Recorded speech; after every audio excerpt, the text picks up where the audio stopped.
The following program deals with a controversial subject. The theories expressed are not the only possible interpretation. The viewer is invited to make a judgment based on all available information.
the top talents in the comic book business are here to tell everything they know.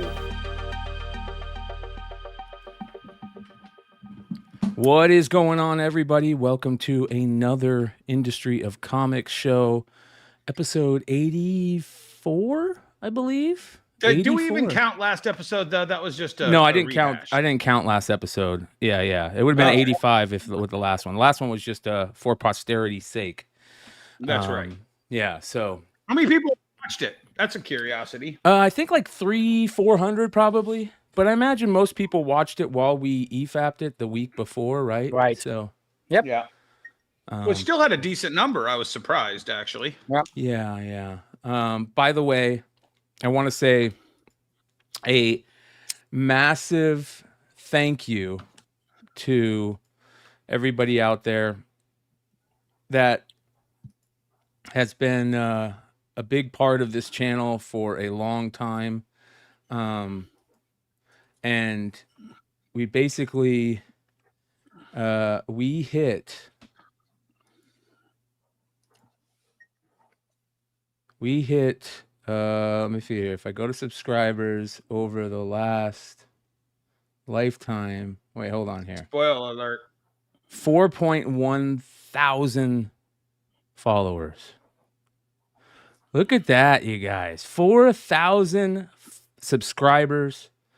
Thank you so much to everybody. That's since March of 2022, you guys.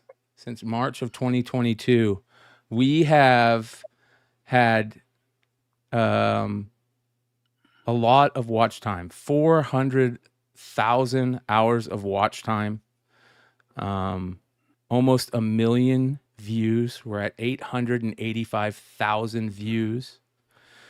We have done a lot over the short period of time we've been growing this channel, and I can't thank those of you guys out there enough. Obviously, the guys that are next to me every single night on every single show on this channel are a big part of it, but I think the community that we've built, the friends that we've made, the people in this industry that catch this show every Tuesday. I'd like to thank the probably close to 2,000 that hated me 84 episodes ago and have stuck with it enough till you came around and love me now. Mwah. Which we do have to kind of talk about that, because you kind of got told that this year at the con. Like more times than I care to count, actually. But yeah. By the way, cheers when to... I first started watching that show, I hated you. But then this particular episode, I love you. Yeah. Cheers to everybody in New York. Call him, what is it? Dude Love, Dennis Love. Mm-hmm. Yeah. That's your new wrestling name. New York was actually my new is John Lithgow in Harry Potter. Did you see that photo circulating? No. I had 3 people tag me and go, Lithgow's stealing your look, Dennis. Yeah. Well, listen, the craziness is this month is one of our biggest growth months for the channel. So that's a big deal. And this is our current subscribers. If you guys are watching this and you're not subscribed, hit that subscribe button. It's free. It doesn't cost you a thing.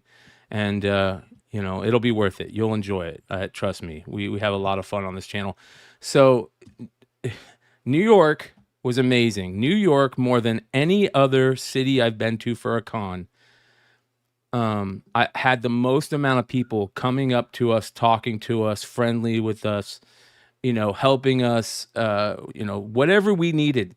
People came up to us just to even tell us, hey, we love the channel. One thing that I've learned is, being out on the West Coast my whole life, the West Coast people don't want to say shit to you. They'll stand in line with you at cons for 3-4 cons in a row, and you might not never hear a peep from them. You're walking down the street, you ask somebody for directions, they're like, yeah, no, we don't have $1. That type of thing. In New York, everybody, even the people on the street that could tell we needed help, figuring out something, everybody we met was awesome, super friendly, super nice, talked to us, asked about us, asked about, what we did. If they saw somebody stop us and talk to us, and after they walked away, they said, "Well, what do you do?" And it would turn into another conversation. It was very friendly. There was at least 3 or 4 times where I'd be mid-conversation with somebody that I just popped into. One guy was riding up the escalator with me, waited till I got to the top of the escalator, goes, "By the way, I watch on the show." So I stopped and I was talking to him. And while we were talking, somebody else popped in and said, "Oh, I love the show." It just kept going. But it was just like, it was like a tag team match. Shout out to Zamboni Comics for just subscribing. 4,117th subscriber. Appreciate you. Yeah, dude, it was a lot of fun. Jesse, I really wish you were there. That would have been great. MegaCon's going to be the next con where I think most of us are going to be at, and I think a huge amount of us, it maybe not if all of us from the channel are going to be there. So that'll be fun. But I got to New York Wednesday night. Dennis and Emmett got there early and got to do the retailer event. What did you think of the retailer event, Dennis? Let's get into this. Let's talk about the first nights because we're going to talk about the con. We've got about an hour and 40 minutes to talk about the con from a industry point of comic show point of view. And then we're going to send everybody over. We're going to end the show, send everybody over to the Mark Spears event. But we're going to get into this. I'm sure we're going to be talking about for a couple of weeks, but just to kind of give our thoughts on it. Dennis, let's start with that Wednesday event. What'd you think? Okay, so I've been to probably 20, maybe 30 of the, actually, I was closer to 30 events like this. It was set up to succeed. I know I'm famous for saying this, but my God, this industry does not respect what was given to them. It was all about, and I mean, to some extent, maybe it should have been set up a little differently if we wanted a different result. But there was a line, they had Gary Vee and Friends was there. And he had a line for easily the first 3 or 4 hours of the thing to get the freebies that they were giving out. There were a couple other big freebie zones. I'll show you a lot of that during pickups. I just think that the industry cares more about the freebies than hearing about what the freebie represents. And then this was to me the cherry on top. So if you look there, Jesse, you were asking earlier, it was 4 wide. My guess is, and if we play the Todd video, you'll see it goes back probably 15 rows. So there was 60 tables, of which you could fit around 8 people per table. So it was set for, like 400 or 500 people to be able to get there.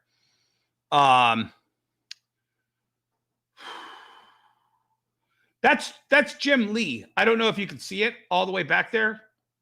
That's CEO or president of DC Comics, Jim Lee. He gave a 10-minute speech, which I think is probably the best 10-minute speech that anybody at his level has ever given. Of course, that bar immediately was jumped over by Todd a couple hours later. But Jim Lee gives one of the most impassioned, rah speeches he's ever given, or somebody at that level has ever given. And go back to the previous picture. These guys are prepping autographs. There's a big table up there prepping autographs. The guy way over there in the red shirt, he was prepping autographs. There's one guy photographing or something. This guy is flipping through comic books here in the front ground. And 75% of those tables are empty. And that was the area that Jim was speaking to. And he still gave one of the best speeches. Yeah, and he still gave one of the best speeches. Yeah, just so you know, when you're doing speeches, you actually don't see the crowd. I don't think anybody that's done a lot of speeches, I've done a lot of speeches. I would have seen that crowd and I would have been butthurt. I'd have been angry. Yeah, no, I think at his level that's I get it. He's a professional, but I still would have been like, you guys want to know, you guys want to get You know where they all freebies? were? Do you know where they all were? Yeah. game freebies. They were not in particular when Jim was speaking. Immediately after Jim speaking, Jim was going to sign 2 personal items for every person in that thing. They all started lining up and not knowing where they were supposed to line up. They all just randomly started lining up in places they thought Jim was going to sign at. And Wow. Jim only signed for, I think, an hour. So a lot of those people got cut off at the end. I think Emmett got cut. Yeah, Emmett got cut off right before it. But Emmett was down there, listening to it. So I don't know. I just think that when Jim Lee's talking at a retailer event, how about we just all pay attention? Can you talk about the here's the thing. speech? I want to hear about the Todd? What did you think Okay. about the speech? What I recorded it. I'm gonna consolidate it and post it later because I just didn't have time. Jim gets up there and talks about, and he starts a little esoteric. He's like, when I was a kid, we were all worried about killer bees from South America coming up, and we were going to be fighting killer bees. And this was an allegory for AI. So then Jim gets into DC is coming up on their 90th year. And between the 90th and 100th year, public domain is going to hit. He's basically kind of saying, guys, I know everybody's scared of AI and public domain and all of these things, but I'm here to tell you, DC Comics is focused on Superman in the DC universe and what that brings to the fandom. We're not worried about somebody making a cheap horror movie knockoff of Superman because it's public domain. We're worried about coming up with the framework to tell the Superman stories in the DC universe, and that's what we're going to focus on for the next 10 years. It would have been easy to dismiss that, but then in the middle of it, and it's the one that got the most coverage of my video, Rich Johnston, he says, DC, and Jesse has something to add to this, DC will never allow creators to use AI in the comic books that DC creates. Hell yeah. That is a line in the sand. Hell yeah. DC's president of DC Comics has now put on the earth. Jesse said there was a slight caveat to that. Right. There is a disclaimer. The mother company, the headquarters, is obviously saying we will be using AI. To clarify it, we just won't be allowing our creators to use AI. Yeah, because software is difference. totally AI based these days. The machines that they use to print, to do whatever, AI based. It's going to be something you can't not use in your multiple times throughout your everyday life. Yep. But again, listen, you guys.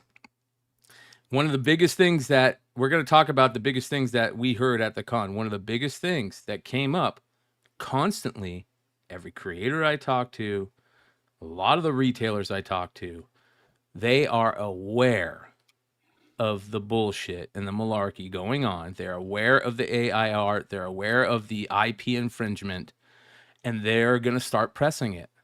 It's time to start pressing it. And I heard from a couple people, there are lists already being made of the people who are doing this, and the polite industry that we have will never allow those people in the front door. Mm-hmm. Yep, the gatekeeping will be real and in effect for this, no doubt about it. You got to remember, you guys, a lot of this business is built off the creators who are artists and writers. They're now the corporate part of this world in a big way. You don't think that artists and writers are pissed when they hear about other artists and writers just like, figuring out the easy way to do it? And those people are running the companies now.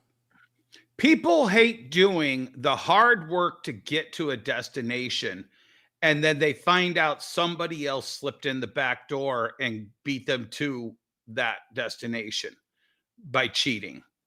That's what it all comes down to. Sure. And Jesse is very famous for saying this, and I agree with him to some extent. The normal customer does not care that art is AI. You're right. But it's up to the industry to say, yes, but you will not get that AI on a DC cover ever.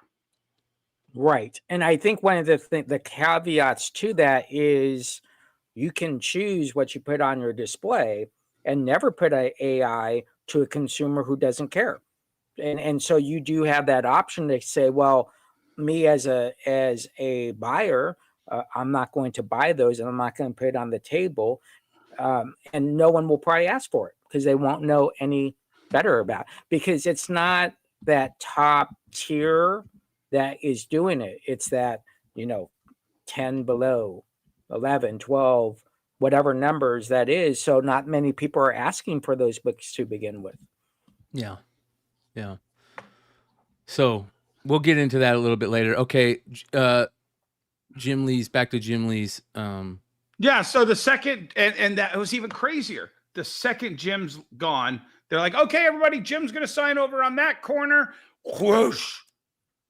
What was left of the people just cleared out. I forget who was on after Jim, but oh wow, there's someone on after him. Wow. Yeah, it made Jim's speech look packed house, standing room right, only. right.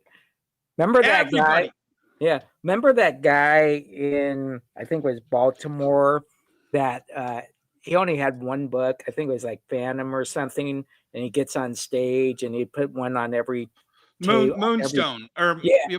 Moonstone or one of those companies. Yeah, exactly. And no one because we already had the free book. But right, you and I were sitting there. It's like, get that out afterwards, dude. Yeah. That's what people want. They want the freebies. They want the autographs. The flipper world is strong. I mean, yeah, it is so strong. But Brian, here's the thing. And I've tried to express this to you and the audience. And if you've got to wait in a line for an hour to then go sit at an hour presentation to get one freebie book that you'll flip for $50 or $100 after the show, those 2 hours, you can make so many more contacts. Amen. And make so much more money that will make you money for the next year or 2 years. You could have introduced yourself to Jim Lee at that thing. Stood up and maybe asked a question. Go. I came out of the bathroom and guess what? Jim's walking down the corridor at the end of that signing. And I'm like, and this was the best part. This was my favorite. If I had to have a second favorite moment, because I'll show you my favorite moment later. My second favorite moment of the show is I'm coming out of the bathroom after washing my hands, I might add. Okay. And Jim's walking towards me with his whole entourage. I mean, there was 20 people following Jim. And I'm like, Jim, great speech. Can I get a selfie with you real quick? He goes, sure, Dennis. And I'm just like, the whole time, if you look at my face, if you can find that selfie picture, look at that. That's, oh my God, Jim remembers my name. Jim probably doesn't know the name of anybody that was sitting in that line for an hour to get his autograph or sat through it. But look at that. Jim's excited to take the selfie. That's Jim faking excitement. Yeah. That's the biggest value of a convention is your selfie.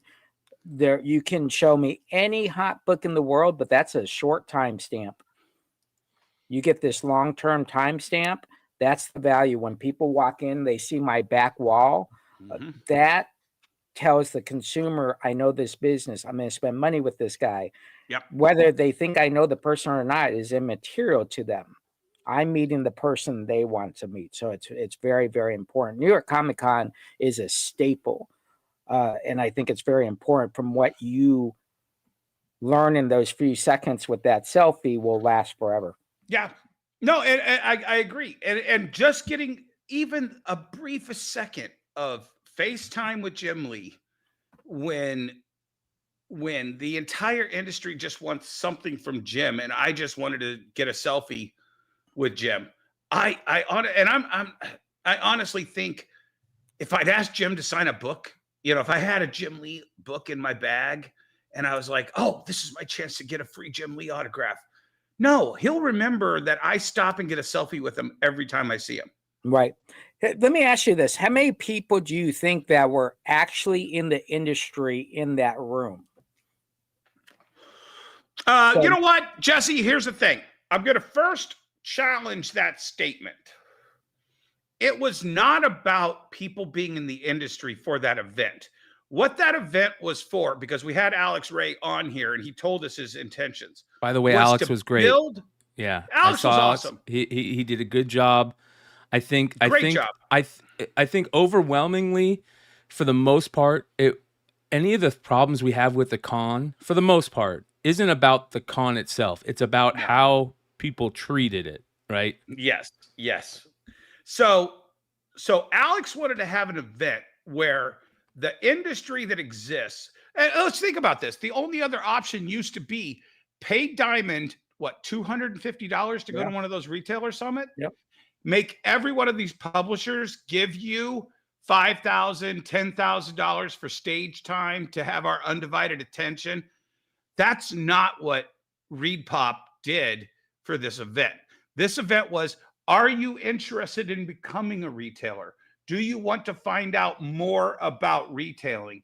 This is the event to go to if you are one of these in-between people who watches our show over here in the chat. You know what I'm saying? And as far as I'm concerned, everybody in that room fell into that bracket. Even if they were just getting freebies, that's fine. But if you wanted to get more information, this was way better than any Diamond Summit I went to. That's great. Yeah, that's very great. Talk about, so that's DC. Talk about Marvel. What was Marvel's presentation like? So Marvel's presentation is short and sweet, and it's really specific. So you see CB Cebulski's there. Jerry Dugan is there. The senior vice president of sales is David Gabriel. He's the one that gave it. And it was basically just hey, this is what we're doing, and this is how we're doing it. The Ultimate Universe was never meant to exceed 2 years. It was supposed to be this little pocket universe. And they even backed it up with the mythos of it. When the maker went into the ether, or whatever he called it, he said he's going away for 2 years. Well, this is what's supposed to have happened while he was away. Oh, that's cool. And now he's coming back to end it. Gotcha. So it was all self-contained. Yeah. That's cool. I like that. I wish they would have said that, but I don't think. Maybe they never really. Maybe they did, and none of us just paid attention. You know what I mean? I think that's what it was. It was said, and then it just came out, but they didn't reiterate that this was. And I mean, hell, let's face it. If it was doing absolute Batman numbers, then they would probably still keep it going for another 2 years. But they're like, hey, we have the back door to wrap this up. Let's wrap it up and go on to something else. Do you think there's an advantage of only doing 5-minute promos versus, when we had those 10, 20, 30-minute promos? What do you mean? Short promos. They're doing short weren't things. They very short conversations versus what we normally had gone through? No. It was definitely more like a Diamond Summit situation where Marvel got a good 15 minutes on stage. Oh, they did get 15. Yeah, okay. Jim Lee had a good 15 minutes on stage, and he just gave his speech during that 15 minutes. So they're doing the Ultimate Todd Blindbag. McFarlane went 30 minutes. Who? Todd went 30 minutes. Okay. These are the Ultimate Blindbag sketches that they're going to throw in the Ultimate Blindbag set. Yeah, go one more, 2 more. That Chris Caruso is awesome. Not even that. Go one more. Sorry. That's the one. Peach Momoko color Spider-Man. I think that's going to be the big They're winner. all good. They're all good. That Corey Smith's a little small. I like the Todd Knock. I like the Laraz. I like the Marquez. The Marquez. Yep. I really like the Garuso. Yeah, that it's one's cute. not bad. That one's okay.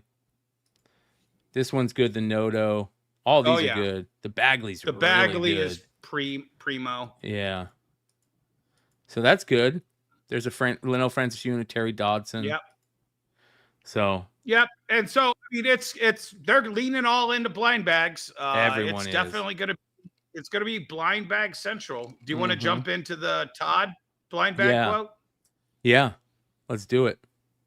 Yeah, and I mean they have Godzilla, fighting everybody, and I mean it's rah. Here's what we got. Nothing crazy, nothing new, nothing exciting. CB Cebulski didn't stand up and give the Jim Lee type speech. It was just, this is what we got coming out, guys. We hope you like it. Buy it if you want. We're good. Yeah. All right. I'm going to bring up. So you talked about Todd, and I'm going to bring up Todd while you're talking about. So go ahead get to 1936. So tell them about the Todd. And then we'll go back, and I want you to see the beginning of the Todd speech because the whole time Emmett and I are nudging each other. All right, here we go. And I'll explain the background on that. Why are you being shy? What's your name? I think Bella. Bella, everybody give her a round of applause. Todd worked the crowd. You're the queen of the ball. You're the queen of the ball. Yeah. You're going to see Spawn 77 blind bags. I'm going to restart that. Okay, hold on here. So he asked him, are we going to see Spawn 77 blind bags? So let me restart that. I got the captions going. Spawn 77 blind bags. Blind bag? Okay, blind bag. This is a good question. Okay, we're going to get 2 raises of your hands. Don't look at your neighbors. Don't let peer pressure come. 1, who likes them? Who doesn't like them? Nobody. Pause. I mean, guys, if I told you this was a packed house, look, standing room only, all the seats were full. Todd's walking around. 10 people said we like blind bags. 10. Yeah. Go ahead, hit the second part. But blind bags, to me, I understand they exist. I understand people are doing okay. I understand people are doing it. These are these moments where I go, is it actually adding to what we're doing? Is there a longevity to it? Or is it a money grab, right? Yeah. I'm sure everybody could argue each one of those parts, right? I can't figure it out yet to do it for the longevity. Like I can't figure it out. It seems to me a little bit to be a little faddish, and until if it's still around in a year or two and people are doing it and you guys are clamoring for it, then I can do it, right? So the one thing that I haven't ever done was just do it because you can, right? Do it because there's a hunger for it, not because you can do it, you can make a quick buck, right? So I think every decision I make business-wise is like turning on my water spigot outside the house, right? You can turn it on, water comes out. But what if that water comes from a well and it's fine here, right? I believe you should, for me, turn on the spigot when you're thirsty. Yeah. Because you can, right? If you're not thirsty, I mean, so for me, my business are doing okay. You guys help me with life. I've got a decent amount of brand name recognition. I've got money, and it's like, do I need more money because I can do this little quick thing? No, not really. So I need a bigger reason than to just turn on and do it. So for now, we're not doing it. We're watching it. We're seeing what's happening, but it's not on the docket right now. But if you guys clamor for it, then and your fans and your customers do, then we'll deliver. That's what our job is. Sometimes just give where the demand is. You don't have to like it, right? I mean, I made NASCAR toys. I never even watched the race of my life, right? And I made it because why? There were millions of people that liked it. So I just gave it to them. And I did the best job I could. So, no. That's pretty dope. Yeah. And I mean, I love the way he did that. He's like, guys, I have enough money. I don't need to do this. And if you're good and you don't want me to do it, I won't do it. Turn this spigot on when you're thirsty. And right now, the industry is really thirsty to get our money. And I mean, I know we support Mark, and we're going to be talking about the blind bags all night tonight. But you know what I'm saying is, Right. you know, Mark deserves it, and he's turning on the spigot. But there's a lot of people that are trying to turn this spigot on that don't need the money. They just want the cash grab. Yeah, I think what happens is we're in this forced product, right? It's not something you can ignore and you have to buy. So if you're saying, listen, I sell a ton of absolutes and I'm going to go from 25, I'm going to bump that up to 50, and then a blind bag comes up. And you're saying, okay, well, I'm going to buy 100 blind bags. Well, that budget has to come from somewhere, right? Yeah. As a retailer. And does it take away from that small indie book that we could put in a customer's hand and say, hey, you should try this new thing that we love and we support the creator of? No. I got to buy 5 blind bags this week and get a better chance. Right. Yeah, exactly. And again, we're in an industry where you got all the Mama Lukes that are 2 weeks out, a week out, right? They're, we just watched a retailer already opened up selling to his clientele 3 hours ago. And so it's very tough to have this great product, but know that no one's actually then follow the rules. So the people that actually follow the rules are the ones that get hurt in the end. Yep. And the challenge to that, my final point is we do have, and this is why I asked about how many people are in the industry versus people that sell books. And that's the challenge we have. Yeah, big time. So let me tell the story of this though. So Emmett was there before me. I had a long trip from New Jersey into the city, and it was one problem after another. I got there 5 minutes before the summit started. And so Emmett is sitting in the back of the convention. Jesse, you'll know what I'm talking about. And I'm like, Emmett, no, get up here. Get up here. No, we're going up here. And we're like 2 rows from the front. And then by the time Todd's on stage, we're 1 row in the front. I bust out my camera, and Todd sees I'm holding my phone low because the light sucks. Now watch, Todd's looking right at me and right at my phone half the time. And if you go to my YouTube channel, Wonder World Comics, you could watch the whole 33-minute video. But I just want to show you what happens here in the next 2 or 3 minutes. Todd's killing it. He's just fucking Todd. Todd at 110%. But he realizes we're all doing this. And I'm holding the camera down here to get it. And watch what this sly son of a bitch does in the next minute or two. Somebody told me that Look, he's looking right at me. Yeah. He's looking right at me. Right? He's talking right to me. And I've got my hand up like this, holding the camera down here. And he's just giving Todd wisdom. And he's talking about how we got to make our comic stores better, etc. Can you just do like 4 times? Is that 4 times speed? Yeah. Perfect. Yeah. Okay. And somebody told me that when he gave his speech, you could tell Todd's getting older and he's caring less. He cussed a lot. He talked he normally talks. Yeah. Well, but he was being honest. Honest, exactly. Yes, genuine. Right. He wasn't bullshitting like everybody else does. But keep in mind, he's talking with his hands. Mm-hmm. And that's very, very important when you're speaking. Now watch. He moves right down in front of me. He looks down to make sure I move my camera.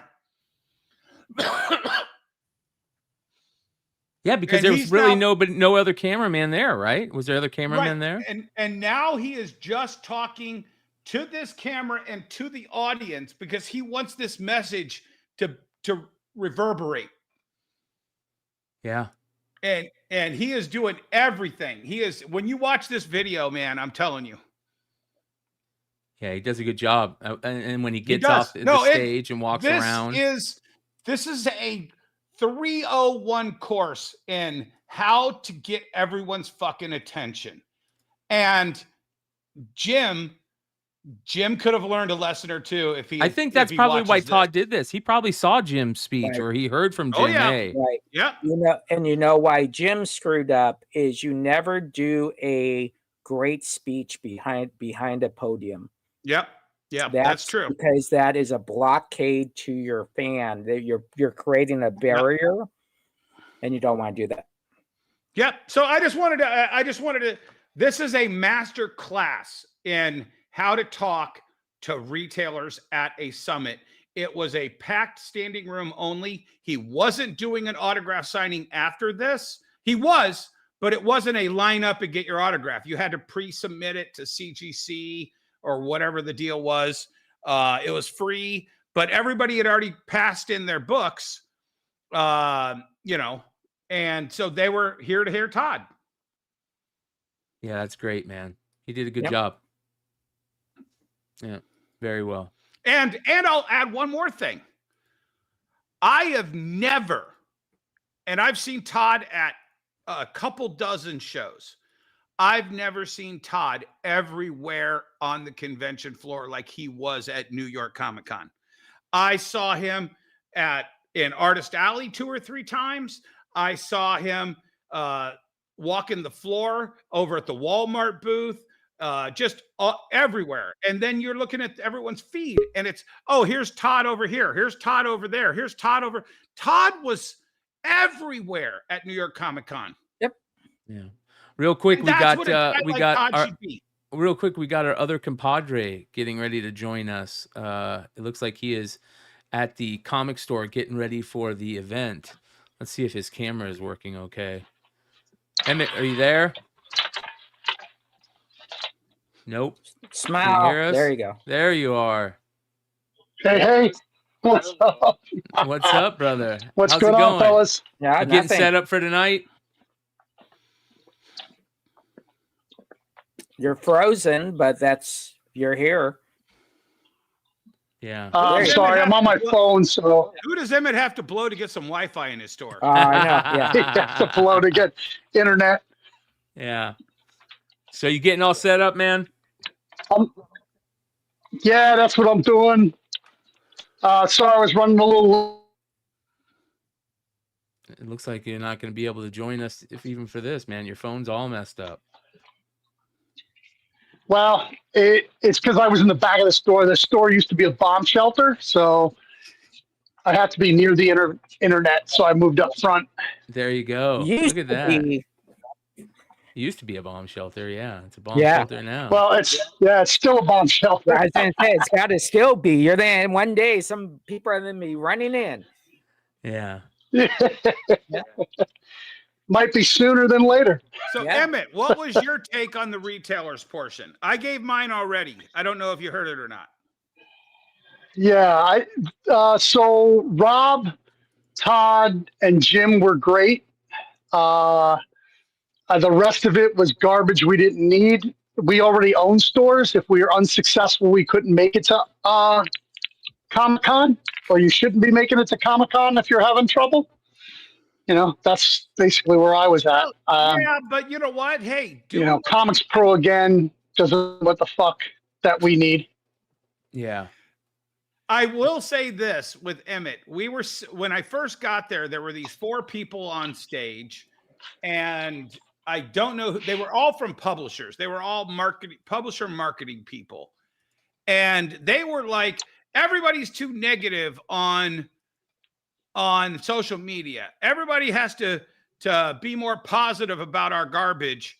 And it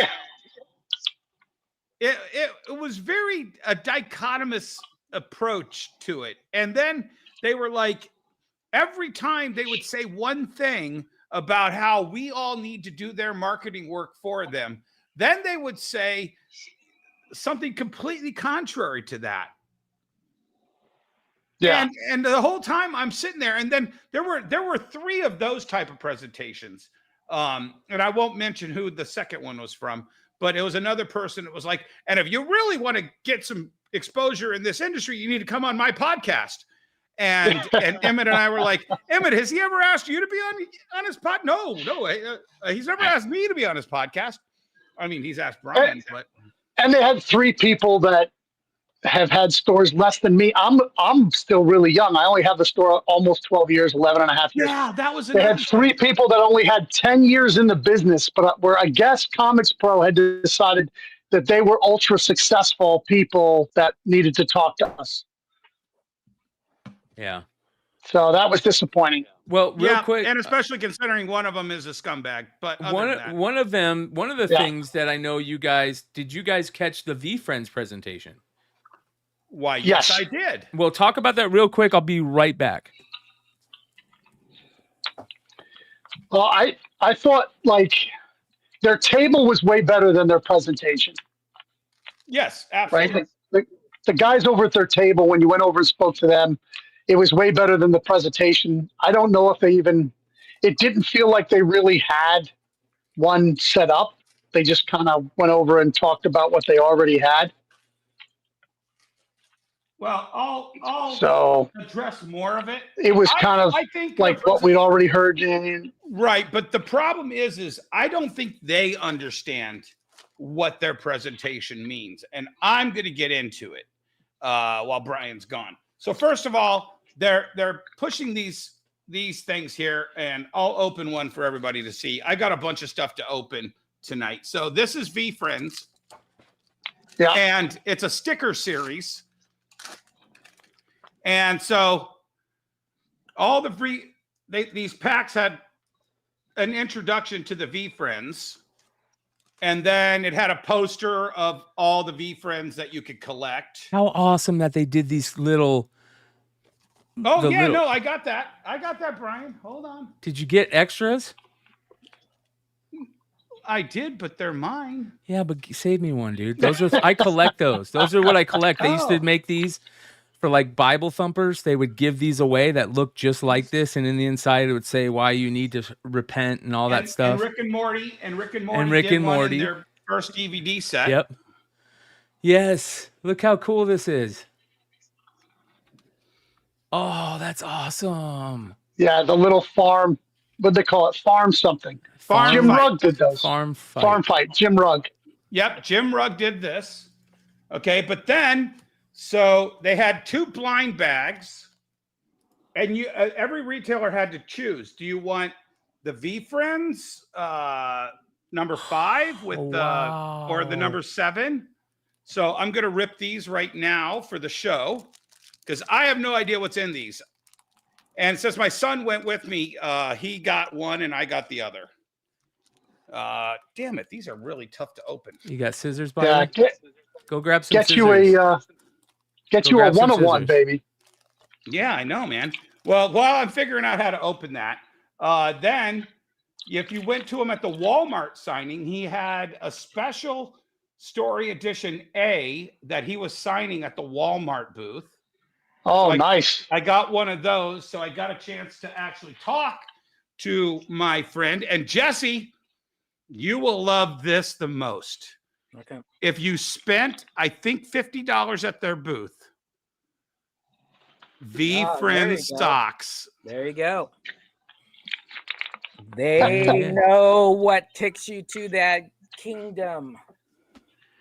I'll tell you, I've been going into a lot of different stores, not just comic stores. Everybody is carrying. I went into an antique store. They were carrying fucking socks. Yeah. You're onto it, sir. You are onto it. Damn it. I'm going to have to go get scissors. All right, let me show. I want to before you go do Show that. some pictures while I get scissors. Well, hold on. Before you do that, I want to talk about you actually went up and met Gary Vee, which did. is absolutely awesome. This It's is like over 10 years of me following him and just preaching his gospel. And I finally got to meet him at New York Comic Con at the Walmart booth. all right, hold on here. Let me pull this up because this is a big deal. This is and you can talk about what this is and what happened here. Here we go. Dress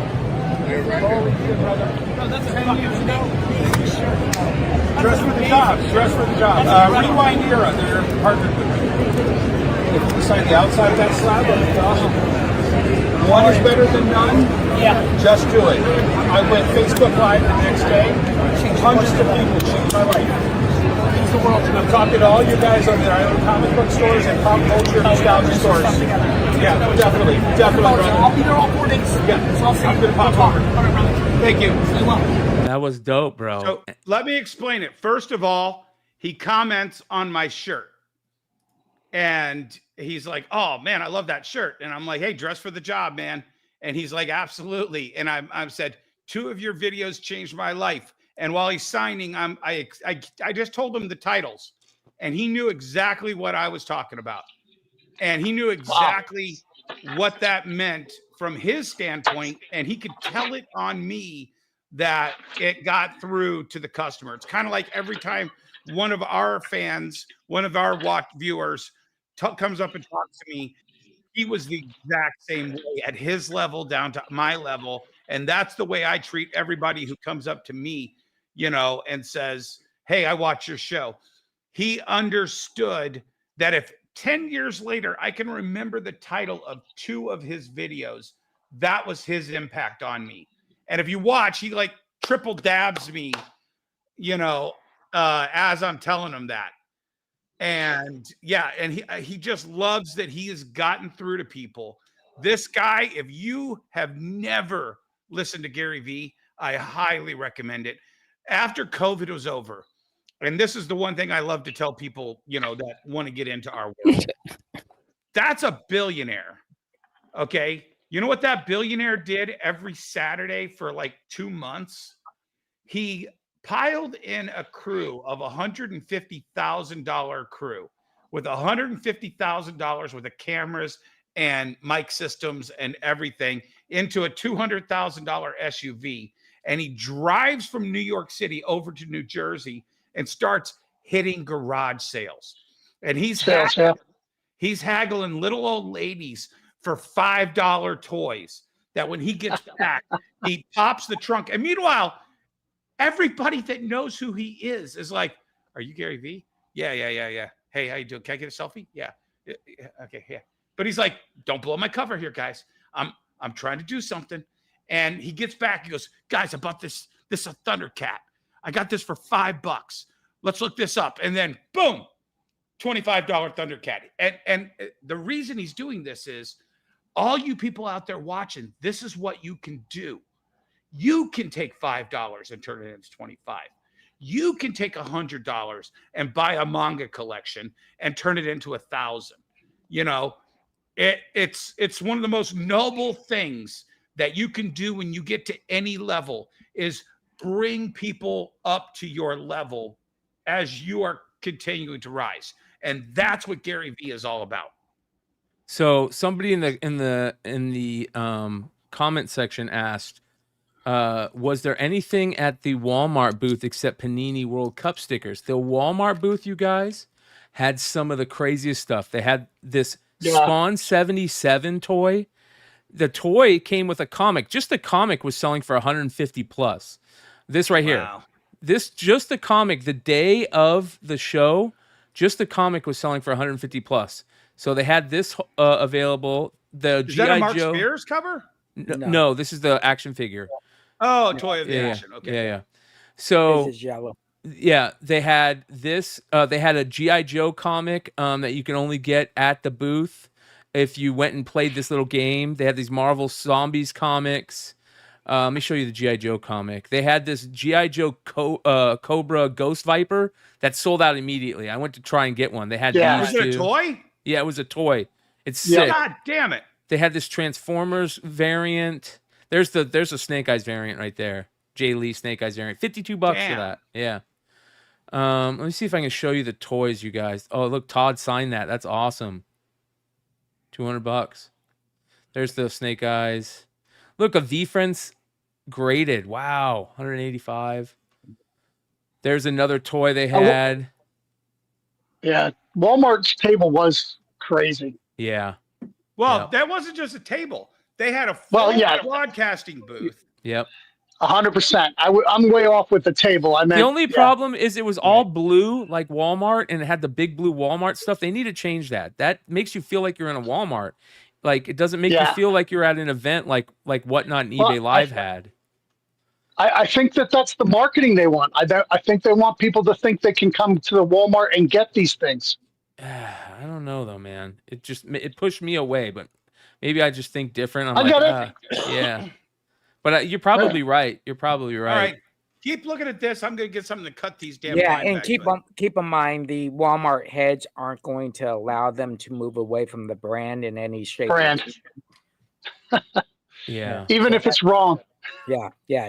That's the challenge. If you don't have that yellow sun somewhere there, they feel they're losing brand value. The thing that, folks, just so you know, there's a time when you're at New York Comic Con, San Diego Comic Con, MegaCon, you have to get your stuff out within that 2 weeks. Yeah, this was what they had. It sold out immediately.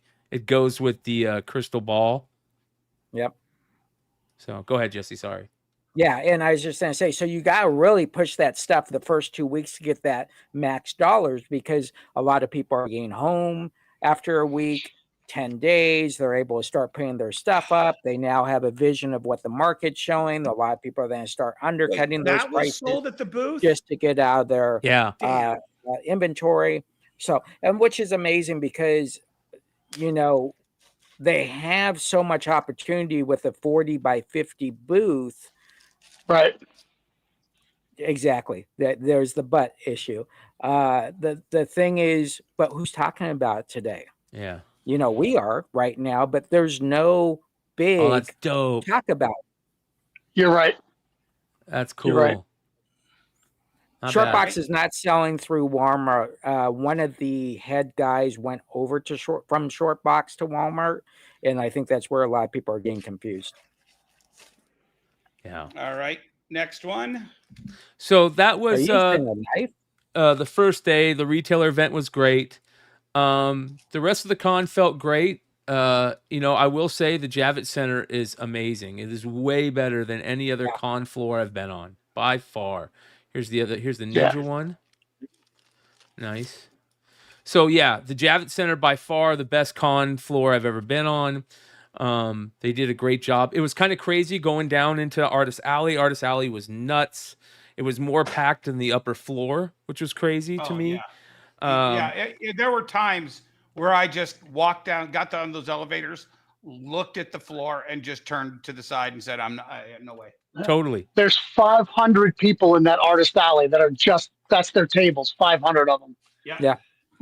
I caught up with Alex like at the end of Thursday night as he was trying to get home to get some sleep.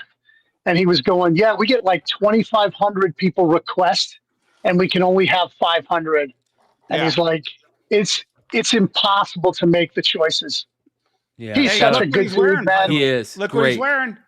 Yep. One of the Hoarder House throwback Capitals, Washington Capitals jerseys. Oh, you got that for him? You gave it to him? That's cool. Yeah. Yeah, he was great. So, I stopped by and talked to Greg at Boom, and when I walked up, he walked up, gave him a big hug. Good dude, man. He's doing a good job. Man. So I got cut off at the Jim Lee signing. I wasn't able to get anything signed. I really just wanted to show him the book that I've been carrying around for like 6 years, trying to meet up with him so he could tell me about it. And they just wouldn't let me talk to him. So Alex said he would get me in on Thursday, but I never tracked him down to do it for me. But he did offer. He's just such a solid guy, man. Yeah. Here was the event. So Everybody. That was the other weird thing. They made everybody who came to this summit line up and sign up for Comics Pro to get a couple free variants that were kind of old. Emmett, did you even see what the variants were? Yeah, they were Ultimates. They were Marvel Ultimates, probably from their last show. Yeah, probably they're a year old. I think they're over a year old. Funhouse Comics with the $9.99 super chat. He said, "I felt like it. Thank you, brother. Appreciate you." Look at Music Pub was there. I ran into Music Pub. He got me an invite to the Z2 but I wasn't able to make it. But that was really cool of him. He was sent me an invite so I could go to that. They had a really cool party. Yep. Adam went to the Cold Sliver concert. I had tickets. There, it's a second con. I had bought tickets and missed the San Diego one, and I had tickets for this one and missed this one. So, yeah. That was the panel of the 4 people telling us we need to work harder selling their shit in our positive social media. Yeah. Oh my gosh. What do you mean by that? They wanted us to be really hot. Never say a book isn't good. Now, oh, they would hate this channel. Right. They're talking about I think they were trying to talk about the guys who, when you come in, they go, "Oh, you're reading that," like a comic snob. But they were really saying no book should be critiqued. There's somebody for every book. I'm like, yeah, and it was Emmett, and it was our job to find that person. Yes. They literally said that, Brian. It's not their job to find that person and send them to our store that has bought it. It's our job to hand sell their books until we find their audience. That's why this industry is broken. Exactly. Yeah. It's not what we want to sell them. It's what they want us to get them. Yes. Yeah. And it's not about, hey guys, we want you to work with us to help, find this audience, build this audience. No, it was them. They literally said, it's your job to find the person that loves this book. Yeah. I'm not around long enough to remember, but there used to be ad sharing. They would send you the booklet with all the clip art that you would send to the newspaper, and then you send the receipt, and then you'd get, they pay for half sometimes. That's all gone. Their marketing sucks. Yeah. It's non-existent. Those are the type of people you hand them an application and ask them what days they want to work on the floor. So there's a point in there where they're giving us their socials, right? Emmett, do you remember this? Yeah. And they're bragging about their TikToks, and they're bragging about their, and Emmett and I are like, Emmett, you have more than that, right? I'd only started 4 weeks ago. Right. Yeah. And we're looking, and we're like, and hey, I get it. I wouldn't put me on a fucking stage. Are you fucking kidding me? You want me to? But I'm sure it's better than all of those people they put on a stage, except for the chick with the big giant. Hey, Dennis. At least you don't need a mic. I mean, that's the good thing about being on the stage. I'll tell this real story before. Dennis, I forgot. I think I came in late and my room wasn't ready. So Dennis is like, "You can stay in my place." So we're talking. We finally fall asleep at 3 o'clock, and all of a sudden I hear Dennis yelling, and he's talking, but he's sleeping. So not only does he talk loud in real person, when he's sleeping, he talks loud. So I want to talk about our main takeaways from the con, and I want to talk about. Hold on, you brought it up. You don't want to hear the vault story? Oh, here we go. By the way, can I play the disclaimer real quick? Hold on, one more time. I got to play the disclaimer real quick. 1 second. The following program deals with a controversial subject. The theories expressed are not the only possible interpretation. The viewer is invited to make a judgment based on all available information. All right, let's get into Unfiltered. Here we go. Yo, is this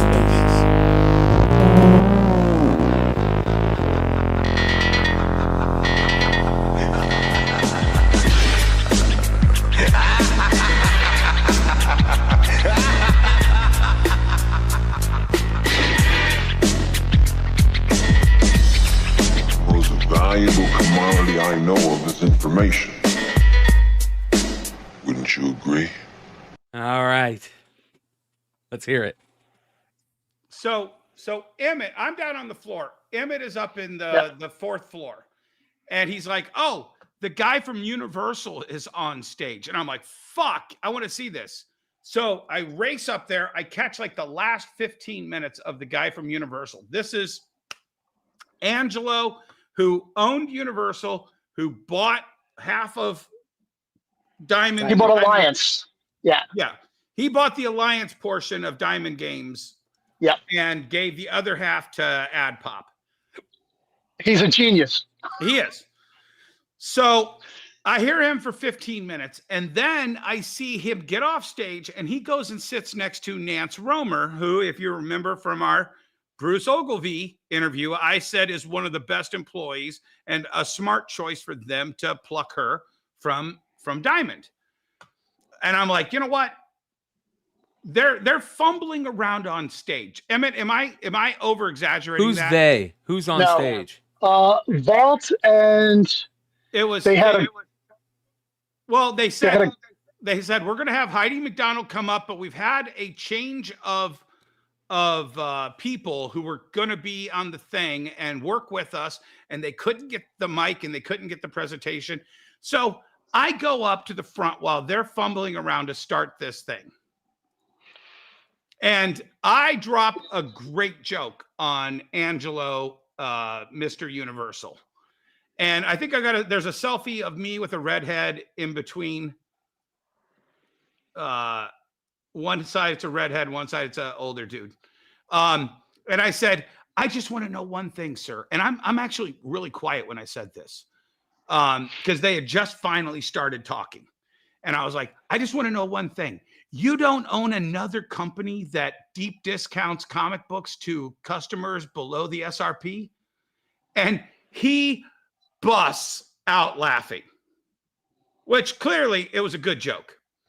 By the way, this was coffee and comics, and they ran out of coffee by the time I got there. So I'm drinking a Coca-Cola. So we're just talking, and I told them, hey, we're on the industry of comics. I think you guys owe us a fruit basket when Christmas comes around because we delayed the sale long enough for you to get your bid in. And he laughed about that. So it was really good. Then my good friend Heidi McDonald. Oh, you had it ready. Our good friend Heidi McDonald. Our good friend Heidi McDonald. Well, actually, I love Heidi. By the way, I love you, Heidi. Keep up the great work. Yes. So Heidi does this. Excuse me, sir. Could you please quiet down? We're trying to do a panel up here. And meanwhile, she knows who I am. She knows. Am I really the guy that you go, excuse me, sir, and pretend? If she had just said, Dennis, could you quiet down? We're trying to do a panel. I would have zipped my mouth and walked away. But she did this. And I'm just like. And the guy on the end chimed in. Then the guy on the end of the panel goes right to me. What did he say, Emmett? Do you remember? Something about how rude or some kind of like real childish thing. Yeah, it was like, you're being really rude to people trying to talk up here. Now, meanwhile, hold on. I get it. Whispering. I've got a loud voice. But he was whispering. I can trust me. I was there. He was whispering. I was being quiet. And they've got microphones set up to 300-watt speakers that you could hear 500 people away.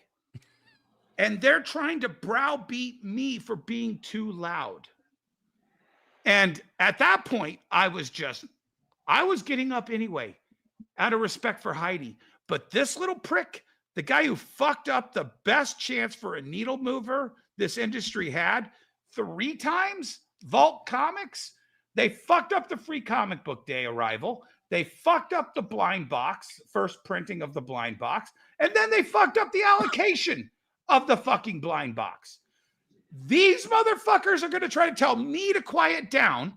Their 1% in this fucking industry is going to tell me to quiet down while I'm talking to the guy that's about to save the fucking industry. Yeah, no. And I stood up and I go, that's why I don't order your fucking books anyway. And I might not have said fuck, but I definitely said that's why I don't order your books. Did I say fuck, Emmett?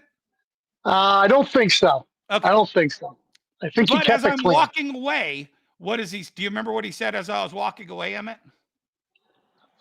No, because I was already in the hallway by then. Okay. Yeah. Emmett was like, yeah. Yeah, exactly. Nothing to see here. But as I'm walking away, he says, yeah, he said something like, yeah, get out of here.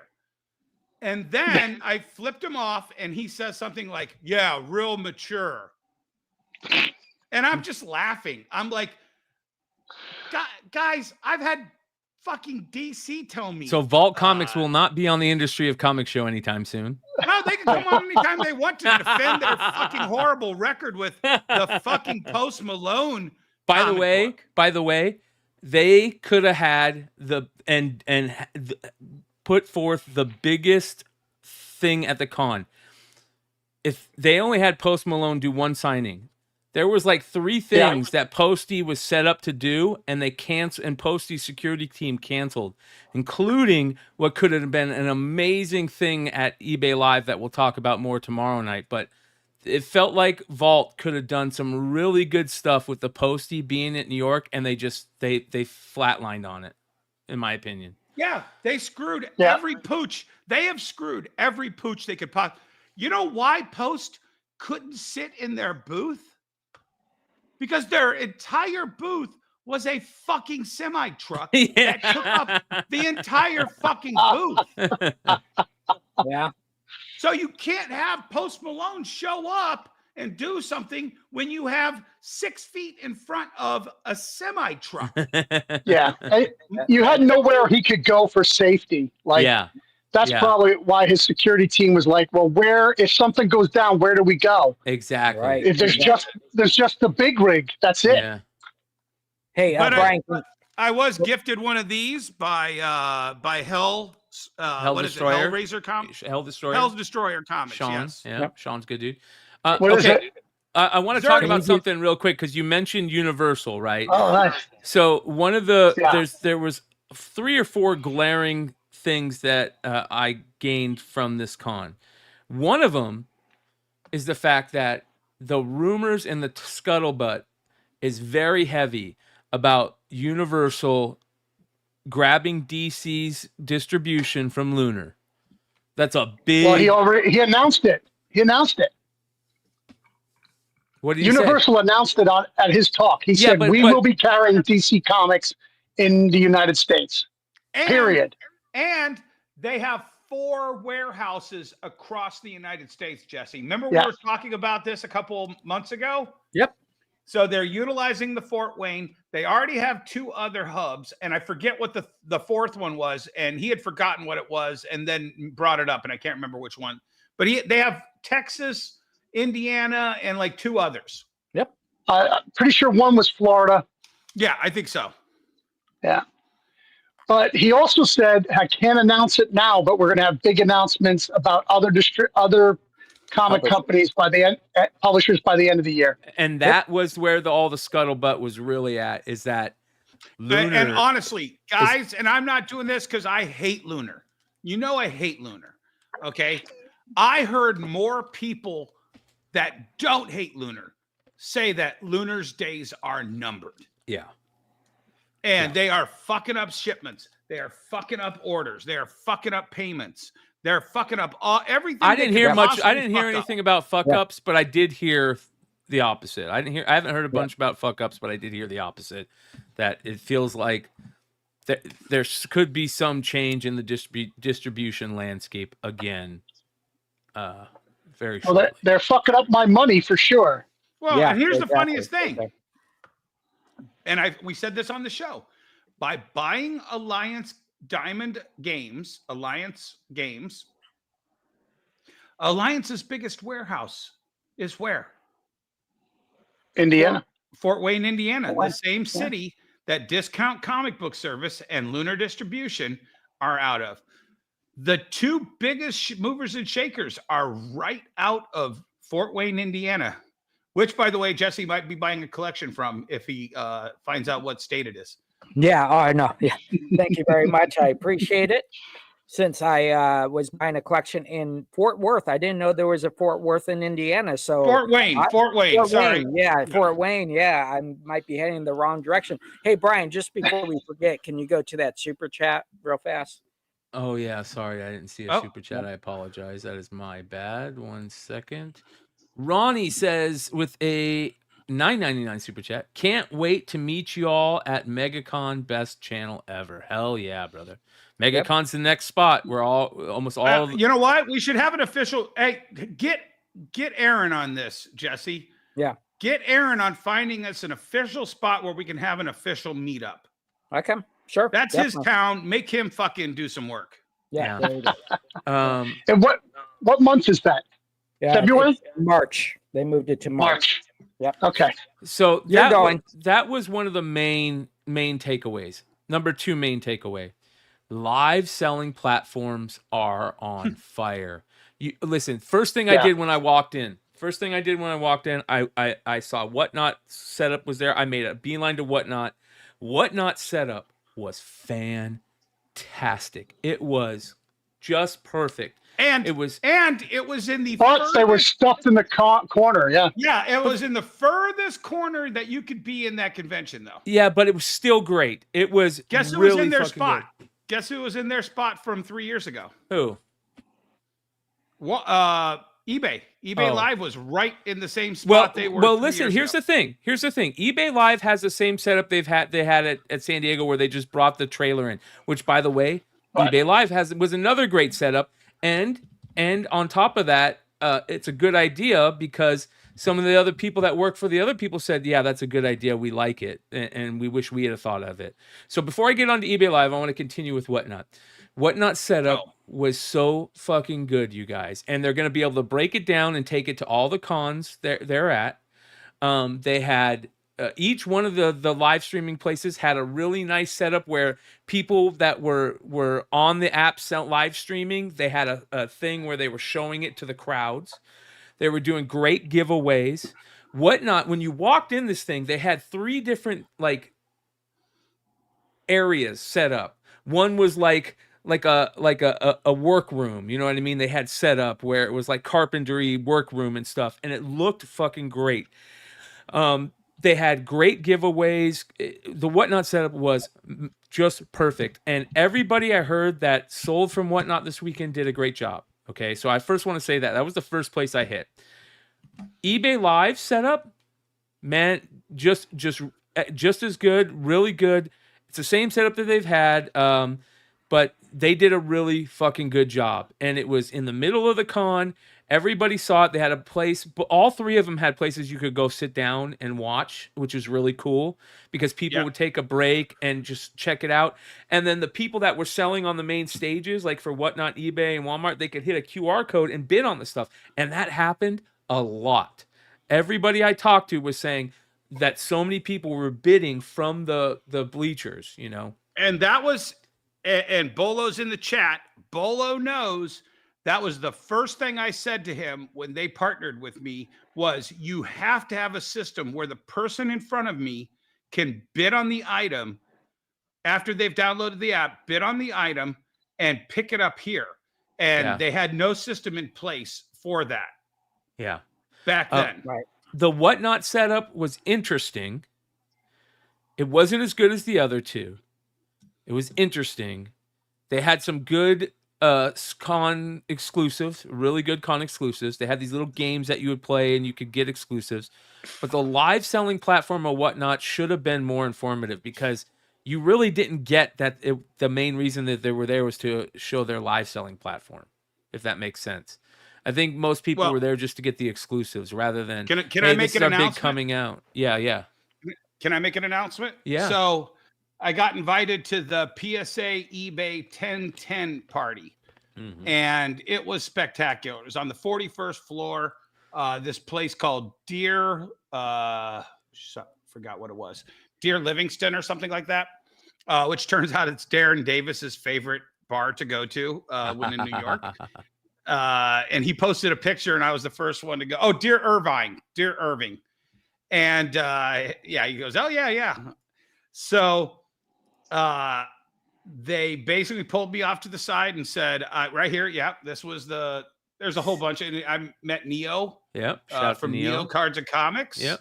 And that's Danny from PSA. Yep.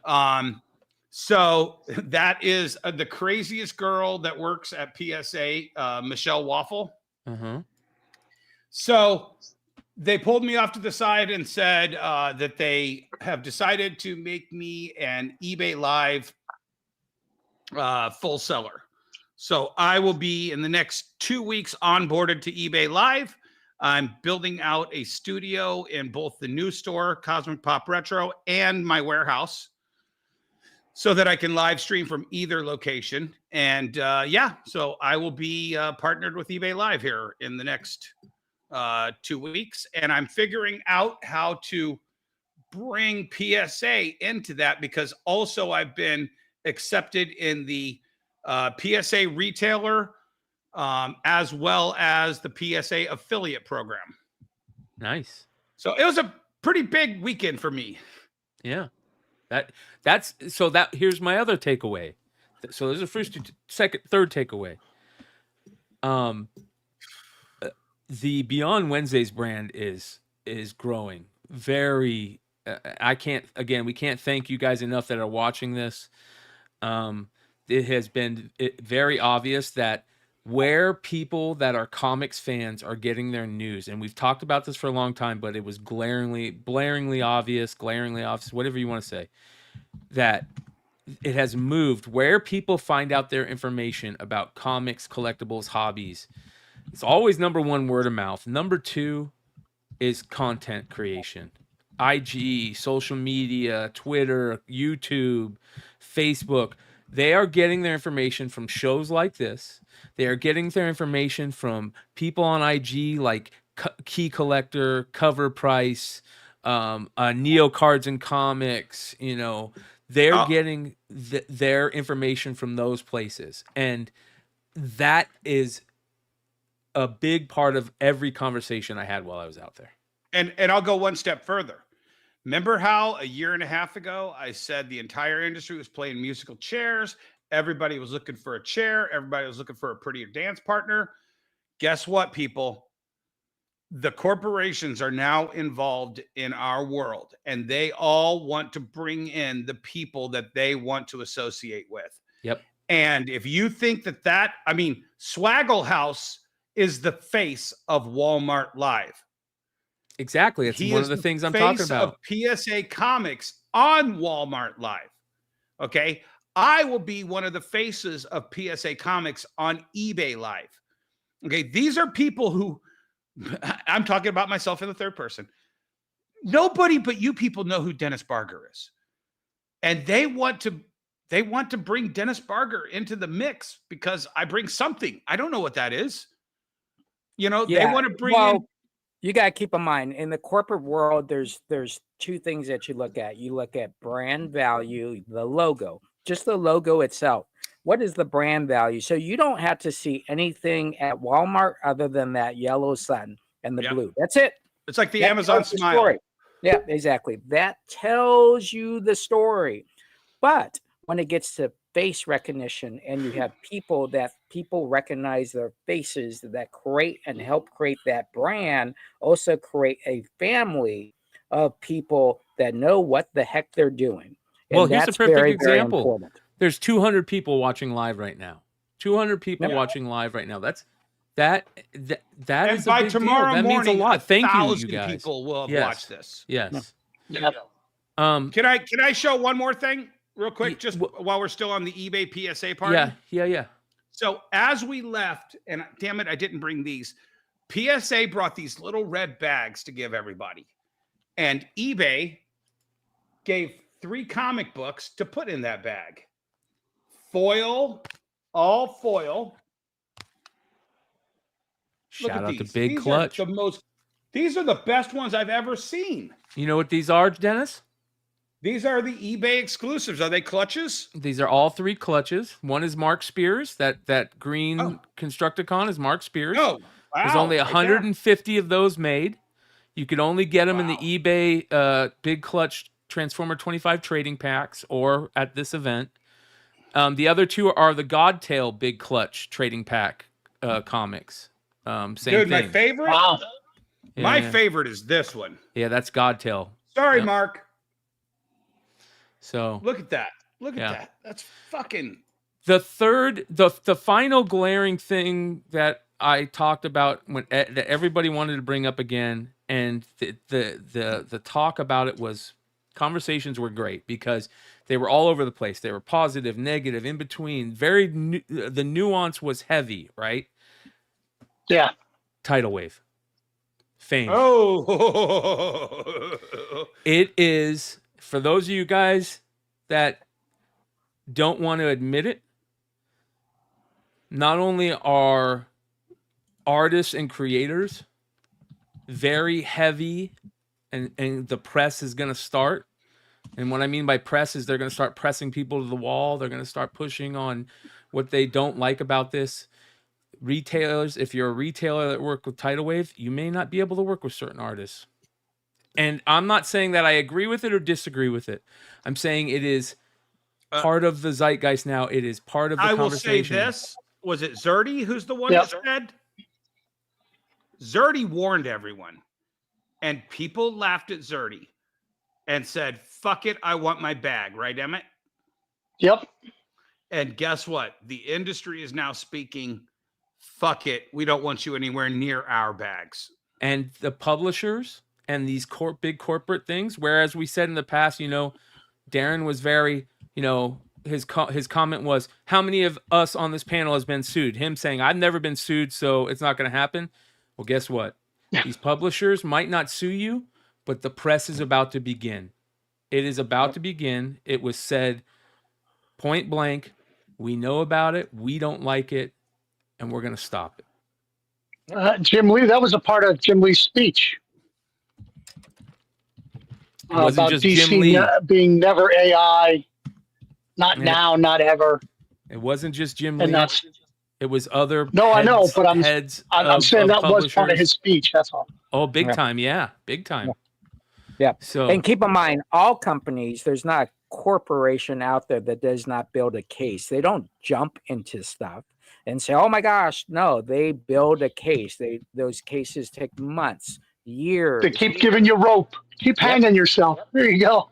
Exactly. It's just like all the Mama Lukes that were selling all the blind bags and whatnot early. Listen, they did whatever, but they also have to understand they did a timestamp on themselves that they can't get rid of. And Lunar and Keen Spot, and we'll see what happens there.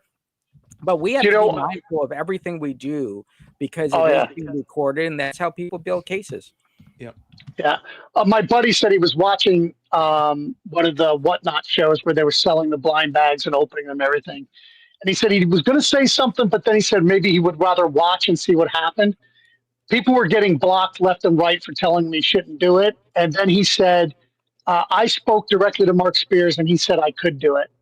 So I've got the guy, he's got to remember which show he was on so he can send me that so I can send that to Mark.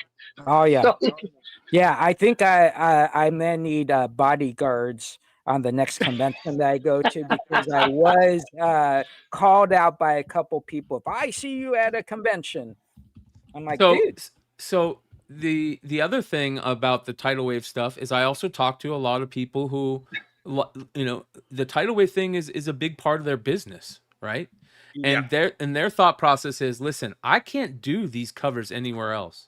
I want to do these covers badly, and I can't do them anywhere else. I want to do covers with artists that I love, and it's too expensive to do them somewhere else. And listen, I understand that, and I get it. Here's the other thing. They sell out. All right. And now this isn't for every retailer. Taylor Swift. I want to sell Taylor Swift vinyl at my store. If I don't want to pay the price to buy Taylor Swift, I am never, ever going to sell bootleg Taylor Swift albums. Ever. Right. And I really think at the end of the day, that's a looking in the mirror thing. And some people can look in the mirror and just do it and have no reservation about it. Mm. Yeah. Right. What does my thing says? It says it's not 12:01, 10:15 yet. And I'll go live at 12:01. All right, Yep. that's just me. Even though 100 people have gone live already, but that's just me. And so Yep. if you can look in the mirror and make your decisions, Yeah. just like him, he just disappeared off our screen. He made a decision. I'm going to take a Well, break. and I want to ask Emmett this, but Brian, you can answer it as well. San Diego, walking around, I still saw a lot of fame books on people's shelves, on people's walls, on people's tables. I saw a lot less of them at New York Comic Con. Hmm.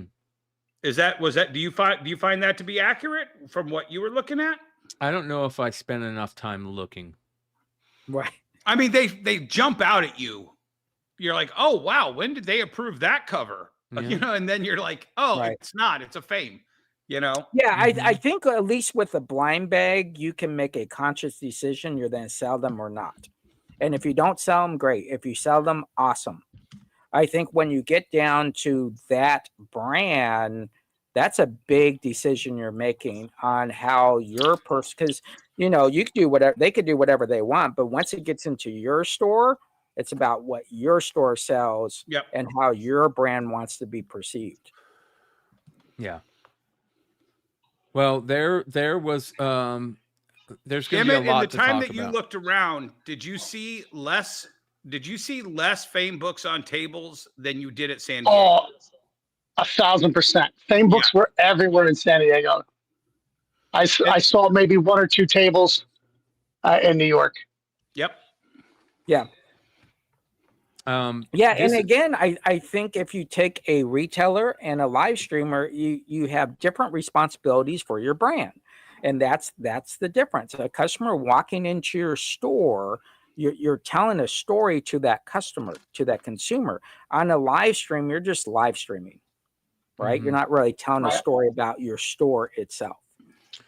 One of the biggest things that I had people reach out to me about all weekend, other than the Mark stuff, was a post that I feel like is fake, and I got to find out if anybody knows if this is real. But when I first saw it, I thought it was fake. I thought it was funny if it was fake. If it's real, there's a big problem. And that was the Stan Lee signature machine, right? This has got to be fake, right? This can't be real. I thought it was fake, but Yeah. I don't know. Yeah, this has got to be fake. It's a perfect Stan Lee sig. Whatever they did, that's a perfect Stan Lee sig. It says this guy who put it out, he says he does exist. Stan lives. The Stan Lee signature machine has been spotted at action at New York Comic Con. I can attest that I got 5 books signed, and while the line was around the block, the signatures are CGC witnessed and perfect. Well, Hey, that's put a pin in this because we're laughing right now, and we it's know bad it propaganda, man. right now. But are we honestly saying our hand they to God right exist. now that this will never happen in the future? Well, they exist now. Absolutely. Autopen, the presidents have used it. Yeah. The Baseball autopen players have used it. always been good. I think it's the notion A that long Stan time. Lee- yeah, exactly. That creates value to a product with Stan Lee's signature. So definitely. That will definitely hurt everything the family still has to sell. Well, they Whatever also they have have. the hologram thing that they're doing, right? The Oh where yeah, I you saw can that. That talk- was pretty the neat. AI Stan where you can Apparently talk they to paid Stan. $5,000 for the right to do that at LA Comic Con. That's nothing. Are you kidding me? Yeah. That is That's not much. nothing. Yeah. Why would you give somebody the ability to use I mean, once they have that, they can use it for whatever they want now. And it was $5,000. Depending on the contract. Depending on the contract, for sure. Yeah, but hold on, Emmett. Just like everything else, all it takes is that program out in the ether, and that program can now get aped and turned into something else. And it doesn't matter if it was authorized that one time. It's kind of like when you put your comics out digital first, those first people that get that digital are the first ones are usually the pirates that put it out forever. Everywhere. So you're literally giving the pirates the shortcut when you do that. Yeah. Yeah, so I think I think it's very interesting, this conversation, and next Tuesday I kind of want to go back on it and see what we're still talking about that's still relevant. Because that will be very interesting. If it's still relevant next Tuesday, those are the winners of the New York Comic Con. Yeah. Universal's got my vote. I'm so excited. There are so many winners I feel that are going to come out of this New York Comic Con that I did not feel came out of San Diego Comic Con. Honestly, a lot of people put their best foot forward for this show. Yeah. Yeah. Oh, by far. Yeah. Just the pre-promos of how their booth is being set up or their travel. You know, people are realizing that part of the travel to get to your booth is part of the experience. Yeah. Right. And so they're starting to bring in their personal life into the con. And I think that even makes their value even worth more. Agree. Yep. Well, that was very interesting. You know, you guys, we are less than, I don't know, I think half an hour away right now from our big event of the night. This is the pre-show. We've got the Mark Spears Blindbag midnight event opening happening immediately following this show. We're going to send, for all of you guys that are with us right now, the 210 of you that are watching live, when this show ends, it will automatically send you over to the Mark Spears event show, where it's going to be a lot of fun. We're going to have all the Beyond Wednesdays Is that on crew. your channel, Brian, or is that some other channel? That's on Beyond Wednesdays. So throughout the night, people will be coming in and out. We've got Most Wanted Comics in Texas that's going to be joining us from an event from their shop. Maybe a couple other shops throughout the country. Will J. Scott Campbell's biggest fan be there? J. Scott Campbell's biggest fan will be there, who, by the way, is also Mark Spears' best friend. So those two guys will be there. Of course, Emmett's setting up at his shop right now for the event, which is great. Jesse will be opening and hanging out. He'll be doing a live sale on eBay Live, I believe. People will be doing sales across the country, both at brick and mortar shops and on online events. We'll be checking out throughout the show. It'll be a fun show, 4 hours long, I imagine, if not more. Mark will be with us the whole time, so make sure you guys come hang out. We'll be talking about the bags the whole show, so that'll be fun. But anything else that you guys want to talk about that over the last week has really opened your eyes? Jesse, I know that you've had a couple of things that you thought was kind of interesting. And by the way, shout out to our boy Kal-El, who, another amazing guy. Thank you so much, man. Appreciate you. You know that.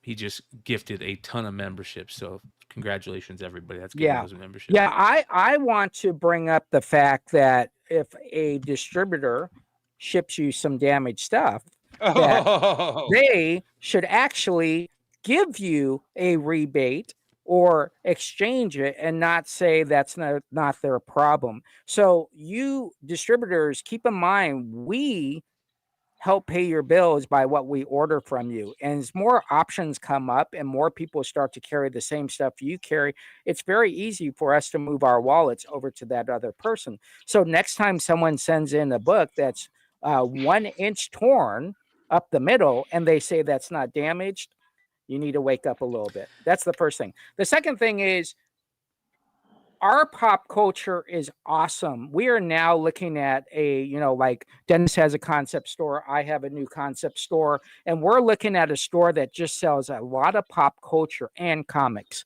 And I think that's really the cool thing. And so if you go to these live shows and you see, well, they have coins and they have socks and whatever else, VHS tapes and purses and all that. Your store can do that as well live to a consumer. Don't think you can only do that live. Do it in your store as well if you're a retailer. So those are my 2 giveaways. I do have some pickups, but we'll do that at the end. So God, there's something I was just going to say. Another one of the things that I thought was pretty interesting at this con is the idea that retailers are going to have to pivot again soon in this industry, because more than ever, this industry has gone from a place where creators needed retailers, publishers needed retailers for this industry to move to sell product and to get new fans. Whereas now, because of social media and the way everything works, where it's direct shipping and stuff like this, the retailers aren't needed by creators as much as they used to be, or publishers as much as they used to be, because these creators can go and do the majority of what the retailer used to do for them themselves. Give them a place where their stuff is sold, the internet, their own store. They can be their own retailers now. Can I show for Neo real quick? Of course. He just posted a video today. Neo Cards and Comics just posted it's a corporate takeover. And he talks about one aspect, which I find kind of very close to what you're talking about. Tom Brady opened a new Tom Brady sports card in Soho the weekend of New York Comic Con. Okay. And he's going to have like 10 or 15 of these all over the country. That's Tom fucking Brady. You don't get much bigger than him in the sports card world. And he's going direct to customers. I'm not saying Nathan Zerdy needs to open 20 comic book shops, but that's definitely now a business model. Right, exactly. If you're J. Scott Campbell, or you're Todd McFarlane, or you're Jim Lee, or you're Rob Liefeld, you're going to create your own comic book store so that you have an imprint that's just you. Right, exactly. And soon, if Brian said soon, no, soon is late. Yeah, soon was 6 months ago. Right, exactly. You are freaking late. I'm going to tell you something at Nordstrom. When a top person comes in, Salvatore Ferragamo, they don't care that you have 257 stores. They're going to tell you the 16 stores they want their product in. And if you don't like it, they won't sell it to you. Yeah. Back when you were at Nordstrom's, Jesse, how many of the brands that Nordstrom's carried were exclusive to Nordstrom? And then within 10 years, they all had a factory outlet store, a Rodeo Drive independent store, and they all went to the consumer directly. Louis Vuitton, Gucci, Michael Kors, all of those guys were exclusive brands to some retailer at some point. And they said, we could do this better ourselves, where it's just our merchandise. Exactly. It's just like New Issue Day. If you're surrounded by 5 stores that sell all the same exact books on New Issue Day, people are making choices on your brand. That's all they're doing. What brand serves them the best? The notion that someone shops at your store because it's closer, I don't think that's the case. People shop at stores they like and want to open their wallet to. Yep. Yeah. So what else? You guys got anything? The hill we're closed. The hill I'm going to die on is that, the internet sells books, but the internet sells books to people who buy books. Yeah. If you want new customers and you want new people, we need more comic book shops. We need 10 to 20,000 comic shops around the country. And that way, when that kid can buy one comic from me, and then the world is open to them on the internet. Now they've discovered comics, they can buy them anywhere. But you're always going to need the brick and mortar to make that new customer. Shout out to Ken on Base, who I did meet in New York. Another one of the people I've met in New York. Thank you so much for the $4.99 super chat, brother. He says, Mark Spears release day, let's go. Yep. Yeah, exactly. So that's the way it is. You got to keep in mind, before Diamond opened up the gates to sell to anybody, the restrictions that we had to go through to be a comic book store were extreme, and not everybody got approved. That's completely different now. You know, and that's the challenge that we will face in the history. But here's the funny part. Look at all the people, the high percentage of people that go from live streaming to trying to open up a comic book store. Most fail. Because they realize, oh my gosh, what do you mean I got to be open 6-7 days a week, and I got to be in person. I got to actually talk to people. Look at your dumbass. You've missed San Diego and New York. Oh, I know. Guess what? You have to be in your store. Yeah. I would say smart ass, not dumbass. Okay. Yeah. Okay, I got to show my pickups because we're getting closer. Oh, all right. This is what I picked up. Check these freaking WWF. Awesome. Gorgeous. These are just amazing. Stretchy toys, right? On card. Yep. All came Mankind. I mean, just awesome figures. Hunter Hearst Helmsley, Triple H. Yeah, the one I really want to show you, Shamrock. There's one I really want to show you. Who does a Rocky Malavia Wow. action figure? That's his first action figure, I think. Yes, that is it. When he is with the Gotta get it Nation of graded. Domination. There's one where he's the Rock, right? Right. Yeah. So that's my Jesse, first- save that and get it signed. Yeah. I will. And then I picked up these Garbage Pail Kids that are actually in Garbage Pails. I had all those as a kid. Every there single are one. 22 of them. Yep. And I have the whole set came in. Nice. The whole set of that. I had those. And I had the ones that you're about to show too. I had all of these. And then I picked this up today. I want that. That's cool, man. Yeah, that was believe cool. it or not, at Goodwill. What year is that? Or what country is that? It looks like That Germany. is, Germany? Jacques. French. French. Yeah. So French. So it's French. So I picked up that book at Goodwill. It was just sitting in the case, and I got it. So I thought that was kind of cool. I love the art on that better than the original. Same with me. Yeah, there you go. So always be out there looking, so you can sling later on. Yeah. All right. Dennis, you got anything? Yep, I got the most amount of pickups. I bought more at New York than I bought at San Diego. So first of all, this was over at the I forget. I think not Comics Elite. It's the other one. KRS Comics. Yeah, shout out and to whoever KRS, they're the partnered Comic with. Mint. Yeah. This was gorgeous. Yeah, Comic Mint. That's who it was. This was gorgeous. Cost me $160. That's going to my PC. Who's the artist?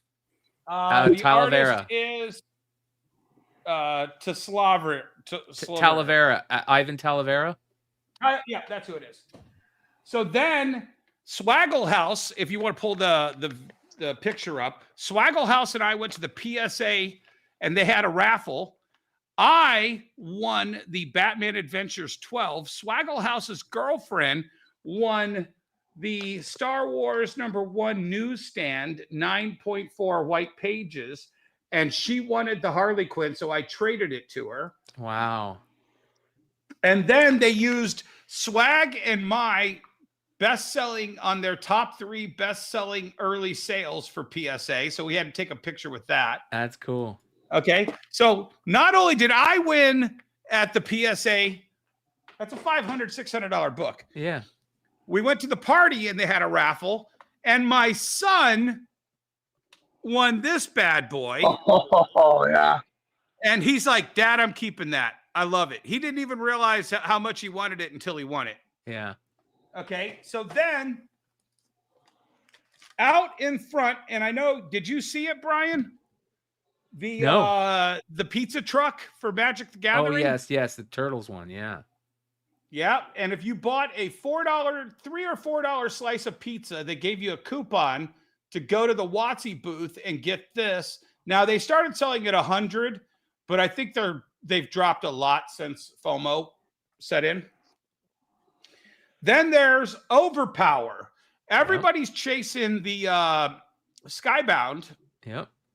But this was the exclusive Overpower promo card. So if you remember Overpower from the 90s, they have a Darkness set too. Yeah, Invincible and they have Darkness a set. Walking Dead versus Invincible set that you could buy if you sat cool. through their demo. Then over at the PSA booth, they had blind boxes for the Skybound cards, and Clutch was over there. And I pulled a 1 of 10 gold sketch. Yeah, you can see the back there. Hand numbered. Number 3 of 10. Yep. On the gold sketch Invincible. PSA 10? That was a giveaway? PSA 10. Yeah. That was a giveaway? No, you had to buy it. They were I had to buy it. $75 for a blind box. It was Clutch's box, so I just went ahead and donated money to Clutch. Gary Vee signed my VeeFriends CGC 10. Yes, I actually bought a CGC, and then I had him sign the case. All right. My son stood in a line. I am going to have a DNA test to do the IO. What is it? Cards IO. Yeah. Where it's a virtual card and you open it. Yep. And he won a PSA 7 of a card I probably have 100 of Yep. in inventory. That was what an hour of his time was worth. Yeah. All right. And then last but not least, the Greek and Hell Destroyer comics. More great art and Hell Destroyer. Yep. Yep. They gave me this Batman #1. Yep. I bought these from Lobos. Yep. Beautiful. For my White Queen collection. Yep. PSA had an exclusive. If you dropped off and submitted a book, you got one of these KO exclusives. And then Scott Snyder was signing these the next day. I didn't stand in line for that. I think that's one of your favorites, isn't it? Yeah, Frizen. Yeah, Hello Darkness Prison, Boom exclusive. Shout out to Greg over at Boom, doing a great job. New York Comic Con 2025 gold foil sketch cover of, I don't even know what this is of. It almost looks like Attack Peter. Oh, it's Invincible. It's a New York Comic Con zine. Okay. Yeah. Yep. Then Matt Kant had this Mind Management and Fort Psycho flip book. And these were numbered of 250 copies. And then this is what I spent money on. Wheeljack. I'll show it real fast. That one. It's a little exposed awesome. on the other side. But these are the Pop Kill variants. And then I saw my good friend Natalie Saunders KRS booth? the KRS booth. Yeah. And she had 3 bangers. Just look at that. Foil Power Girl. KRS, one of the best retailers in the game. And we talked about me almost throwing him under the bus, and he was like shitting himself, and then he was like, "Oh, good recovery." Yeah. And then Harley Quinn. Ooh. And then beautiful. Poison Ivy. She's really stepped up her game. She has. And that's why we haven't seen her. I haven't seen her in like 5 or 6 years. Yeah. And so we got a chance to talk. And look at that. They even have like a classy bag when you buy this. KRS is amazing, man. Great job, KRS.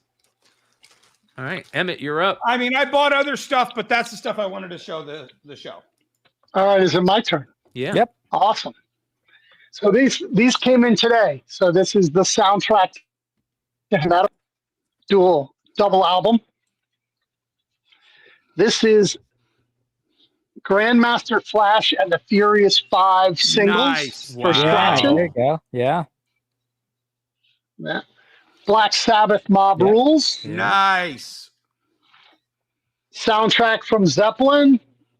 Gorgeous. Song remains the same. Yep. Yeah. Cliff Richards. Who knows? I have no idea who that is. Who is that? Oh, you don't. It's a British mod that kind of started new wave. Oh, so Adamant. Parliament Funkadelic. Awesome. Awesome. I gotta tell you my George Clinton story sometime. Oh, don't tell me you met George Clinton. I hate you. Worse. Run DMC. Yep. Nice. Early stuff. Jesus. Yeah. Slave. Queen Jazz. That's pretty common. Yeah. Jackson 5 going back. Nice. And this is my favorite. It's not worth a ton of money. Nice. Houdini. Great album cover. Yeah. Okay, real quick. So I used to throw these giant parties in Ypsilanti, Michigan, Emmett. And I had a 4,800 square foot loft apartment. The top 2,400 square feet was just a bar. Oh, yeah, that's gorgeous. Yeah. Sticky fingers. Yep. Was just a bar. We had a stripper pole. We had like all kinds of shit. And this guy always came to the party. And he'd wear a bathrobe and and I'm just like, hey, brother. And I always tended bar. I figured if Bruce Willis could tend bar at every Planet Hollywood opening, I could tend bar at every one of my parties. And this guy would come up and I'd be like, hey, brother, George Clinton called. He wants his look back. And he'd go, ha, ha, ha, ha, ha. And I'd make him a drink and he'd go off. And then he'd come back up and I'm like, hey, you smell anything kind of pee-funky in this place? And he would just chuckle. Years go by. And this guy came to every party because he would just get invited to, like, after the bars closed, they would all come to my house. And years go by and this guy's like, yeah, I used to do personal security for George Clinton and Bootsy. And I'm like, where'd you do that? He goes, Ypsilanti. And then it was just kind of like a Kaiser Sose moment where I'm just like, wait a second. George Clinton actually lived in Ypsilanti? He goes, yeah, dude, he lives there now. And I'm like, get the fuck out of here. George Clinton used to come to all my parties. Like all of them. Oh, man. I busted that guy's balls every time, and he loved it because I had no clue that it was actually him. That's awesome. Great. And Bootsy came a couple times too. Wow. Crazy, man. Which, by the way, reinforces my life was literally Jeremy Piven's character in PCU, right down to George Clinton coming to my party. That's funny. Well, you got any more? Is that it, Emmett? I just have, I don't know if I show, I just got this back. Oh, nice.